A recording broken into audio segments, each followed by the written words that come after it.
On August 23, 1971, a South Korean Special Forces unit which had been training on a remote island for 3 years to infiltrate North Korea and assassinate its leader, instead mutinied, killed over a dozen Air Force guards, and charged towards the South Korean capital of Seoul instead, with all of the commandos either dying in a gunfight with their own military or being captured and executed by their own government. Now, why did an elite South Korean Special Forces unit rebel and make a rush on Seoul instead of its original objective of assassinating the North Korean leader? Welcome to Buried Origins. Today we'll explain exactly that, so let's get into it. Alright, now the plan to assassinate North Korea's leader, Kim Il-sung, was actually retaliation for an attempt by North Korea to assassinate South Korea's leader, Chung Hee, 3 years prior in 1968. At the time, the two Koreas were incredibly hostile towards each other, and constantly clashing on their border.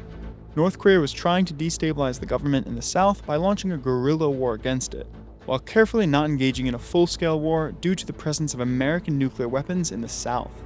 And in the mid-60s, the North Koreans decided to escalate their campaign and go for the South's president.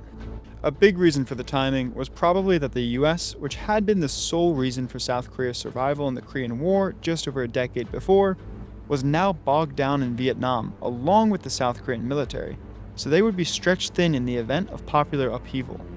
And that was almost certainly the end objective of the assassination, to create a political crisis that North Korea could exploit, potentially collapsing the South Korean government from within. And so North Korea formed Unit 124, an elite formation of 31 hand-picked officers for one specific mission: infiltrate South Korea and assassinate its president in his official residence called the Blue House. The unit trained for the mission for 2 full years, practicing the raid on a real-life construction of the Blue House, and on January 17, 1968, they cut through the barbed wire at the demilitarized zone and snuck past the US Army's 2nd Infantry Division. Over the next few days, they made their way by foot through the countryside towards Seoul.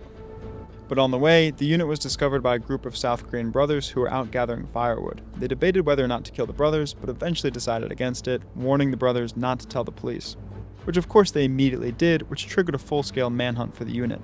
But the unit split into small groups and snuck into Seoul, where they reassembled in preparation for their final assault. They put on South Korean army uniforms and marched towards the Blue House, making it to within 100 meters before being stopped at the checkpoint, where a gunfight broke out, and the assassination squad split into groups and fled the city, but they were eventually almost all hunted down. Of the 31 commandos in the unit, 29 were killed, 1 made it back across the demilitarized zone into North Korea, and 1 was captured and fully cooperated with the South Korean authorities, eventually being released and integrating into society. He's the reason we have so many details about the operation, which became known as the Blue House Raid.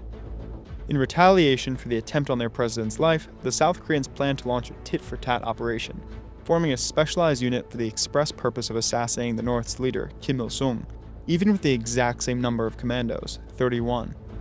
However, rather than select professional soldiers for this mission, the government recruited disaffected youth and petty criminals with promises of being heroes.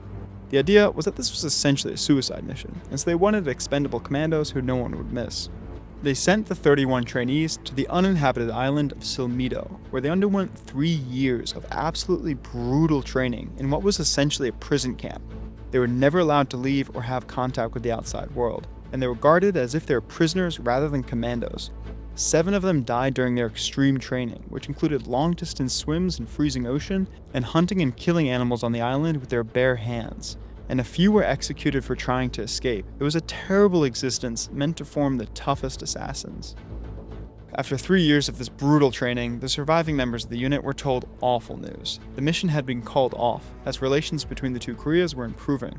The remainder of the unit went ballistic, killing at least a dozen of their guards, escaping the island, and making it to the mainland, where they hijacked a bus and started to drive towards the capital. The South Korean military knew what had happened and managed to stop the bus.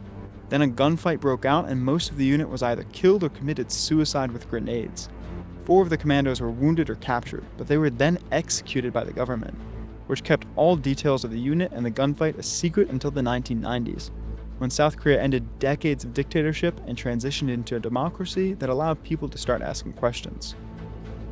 The families of the commandos were eventually able to earn compensation from the government after suing it, and there's a movie about the unit released in 2003 called Silmido, which is what you've been seeing throughout this video. The survivor of the North Korean assassination unit, who integrated into South Korean life, eventually became a pastor and died just this year. Well, I hope you enjoyed reviewing that wild period of history on the Korean Peninsula. If you did, please like and subscribe. See ya.